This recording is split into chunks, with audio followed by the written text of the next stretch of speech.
Olá para todo mundo, eu sou a Aline e esse aqui é o meu canal, o Aline os Livros. Sejam muito bem-vindos ao ano de 2020 aqui no canal. E eu tenho certeza que vai ser um ano cheio de leituras incríveis. Por incrível que pareça, eu vou começar esse ano falando de um livro que não é um livro russo, não é sobre literatura russa, história da Rússia, nada a ver com a Rússia. Pelo contrário, se passa bem longe desse território tão misterioso e que tem estado tão presente aqui com a gente no canal. Hoje a gente vai se aproximar um pouquinho do universo teatral do Tennessee Williams. Esse autor que escreveu essa peça Um Bonde Chamado Desejo, A Streetcar Named Desire. E eu vou contar um pouquinho hoje, então, pra vocês sobre a história dessa peça. É uma peça bem famosa, mas eu nunca tinha lido. Já assisti algumas apresentações, até mesmo ao filme com o Marlon Brando. Mas é uma peça que me surpreendeu não tanto pelo enredo dela, mas pelos comentários, pelas interpretações que essa peça recebeu de muitos autores na época, inclusive escritores super bem conhecidos, escritores brilhantes como Arthur Miller. Mas antes de fazer essa crítica da crítica, eu vou contar então um pouquinho para vocês sobre essa peça. Essa peça foi publicada em 1947 e é uma peça bem curta, bem enxuta. Realmente a gente só vai ver os diálogos entre os personagens e a gente vai ver as descrições das cenas, as descrições do ambiente, muitas alusões à música tocando, o blues. A gente está num bairro de Nova Orleans. É um bairro que fica aqui na história entre o rio Mississippi e uma linha ferroviária. É o bairro Campos Elíseos. E para chegar até ele, a Blanche Dubois, ela pegou um bonde chamado Desejo e em seguida tomou um outro bonde chamado Cemitérios. E o interessante é que essa determinação do destino dela, esse destino geográfico, esse destino que busca o endereço da irmã, vai ter tudo a ver com o próprio destino que a vida dela vai tomar assim que ela tomar esse bonde. A Blanche é uma mulher sofisticada que chega nesse bairro bem pobre, um tanto quanto charmoso, e ela espera encontrar ali a irmã dela, Stella, que teria ido embora da casa dos pais muitos anos antes. Teoricamente, a Blanche está ali apenas para fazer uma visita, para passar um tempo com a irmã dela. Mas aos poucos a gente vai descobrir que a Blanche está ali porque ela não tem para onde ir. Assim que ela chega, esse universo que ela representa e que ela traz, ou seja, essa aristocracia decadente, essas pessoas muito nobres e ricas que empobreceram, que perderam suas propriedades, mas que ainda mantêm certos hábitos, uma certa altivez. Todo esse universo da Blanche vai entrar em conflito direto com o universo do cunhado dela, que é o Stanley Kowalski. Ele é um cara mais bruto, de ascendência polonesa, embora americano, e ele fala muitos palavrões, adora jogar pôquer com os amigos, adora beber. Então a atmosfera do álcool está muito presente no universo da peça, não só em função dos hábitos do Stanley, que bebe muita cerveja, mas também em função dos hábitos da Blanche, que adora beber gin, whisky.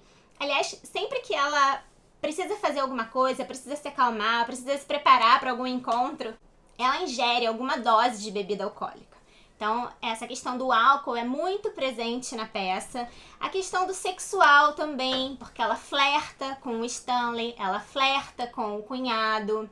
E ela, de certo modo, tenta flertar com todos os homens com os quais ela encontra, até com um entregador de uma encomenda, no sentido de reafirmar para ela mesma esse poder de exercer uma atração sobre os homens, de tentar mostrar para ela mesma que ela ainda é jovem, que ela ainda é capaz de exercer um certo fascínio sobre um homem. Então, ela faz isso o tempo todo com todos os personagens da peça, ela flerta com eles e ela chega até mesmo a confessar para a irmã: olha, eu tava brincando, conversando e eu flertei com o teu marido, Stella. Então, esse elemento do flerte, da sedução e do álcool é alguma coisa que vai ganhando relevo na peça. A Blanche chega lá E ela diz pra Stella que eles estão falidos, que não existe mais nada, que a propriedade da família foi toda consumida pelas dívidas, que os pais dela não tiveram nenhuma precaução, foram inconsequentes com investimentos, com tudo que eles tinham. Ela mostra pro Stanley que parece estar super interessado na herança que ele poderia vir a herdar através da Stella, sua mulher. Então ela mostra pra ele a papelada e ele diz que vai mostrar para um advogado. Mas essa questão das propriedades vai perdendo o foco na medida em que o Stanley começa a suspeitar um pouco da Blanche, sobre quem ela é, sobre de onde ela veio, e ele começa então a perguntar nas cidades aonde ele vai trabalhar. Ele trabalha com viagens, e ele começa a perguntar, conhecer pessoas que viveram na cidade, na última cidade onde ela morou antes de ir pra lá. E ele vai acabar descobrindo que a Blanche, ela tinha um comportamento bastante licencioso, ela era uma espécie de prostituta de luxo. Ela foi expulsa da escola onde ela dava aula por ter se envolvido com um aluno. Então, essa imagem da Blanche vai caindo desse pedestal. É interessante que tem uma parte na peça em que o Mitch, um rapaz por quem ela se interessa, que também se interessa por ela, ele pede pra vê-la sob a luz. Ela sempre prefere apagar a luz quando tá na presença dele, sempre procura se esconder.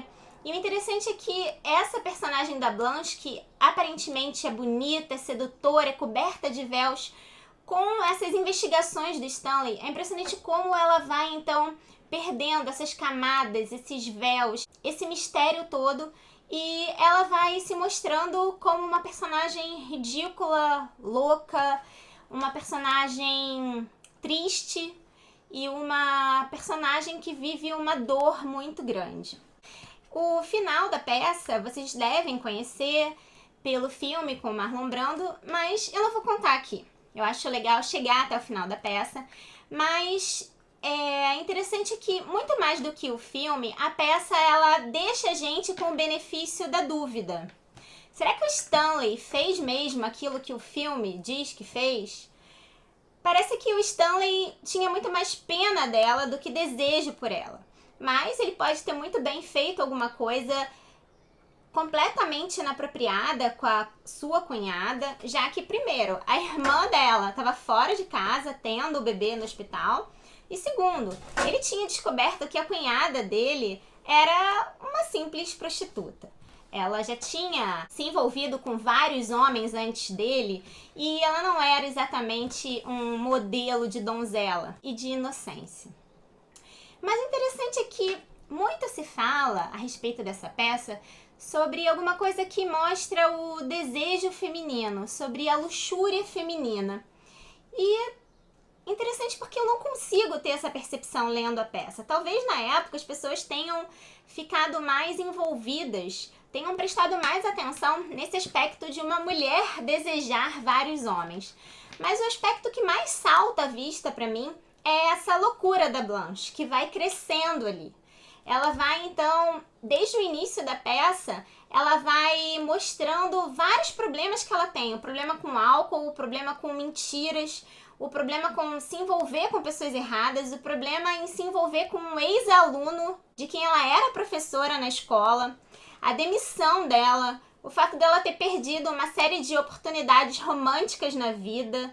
Então, esse percurso da loucura dela, que é também uma forma de se ler essa peça, é o percurso da loucura da Blanche, é o percurso desse acender de luzes, ela que vinha sempre no escuro, sempre recheada, coberta de véus, de mistérios, como ela então se mostra essa personagem que vai enlouquecendo, que não tem a menor noção da realidade, ela não tem a menor noção, o menor controle daquilo que está acontecendo com ela, e ela, até o final, até o último momento dela na casa do Stanley e da Stella, ela então procura ver as coisas com essas cores do passado, como se ela fosse uma donzela, como se ela fosse inexperiente e como se ela devesse inspirar respeito a todos os cavalheiros que se aproximassem dela. A interpretação pelo lado da loucura é muito maior do que pelo lado do desejo feminino. Eu acho que realmente não se trata aqui de desejo feminino. Se trata de desejo de uma forma geral, já que os personagens ali estão o tempo todo lidando com as suas questões, o desejo na relação com a bebida, na relação com a música, na relação com o trabalho, na relação com a própria agressividade. Existem cenas muito feias do Stanley com a Stella, como ele é agressivo com ela. Então, essa questão do desejo, de como cada um controla o seu próprio desejo ou não controla, como é o caso da peça, é um elemento muito mais importante, ao meu ver, do que essa questão da luxúria, do desejo sexual feminino. E o aspecto da loucura também é alguma coisa que, para mim, prevalece na leitura dessa peça. Eu espero que vocês tenham gostado dessa primeira leitura do ano. Eu li essa edição aqui da LPM. É uma leitura bem rapidinha, mas bem intensa, não se enganem. É uma leitura que vai rápido, mas que pesa sobre a gente. A gente ainda fica carregando essa experiência por um certo tempo depois da leitura. Mas por hoje é só. Espero que vocês tenham curtido essa leitura. Se vocês já leram esse livro, comentem aqui embaixo o que acharam da peça. Comentem aqui o que vocês acham sobre essa interpretação. Vocês acham que se trata realmente de desejo feminino, de luxúria? Vocês acham que esse realmente é o aspecto mais chocante da história? Deixa aqui embaixo seu comentário. Se você ainda não é inscrito aqui no Aline os Livros, não deixa de se inscrever, de deixar o seu like e de compartilhar esse vídeo com seus amigos. Tchau!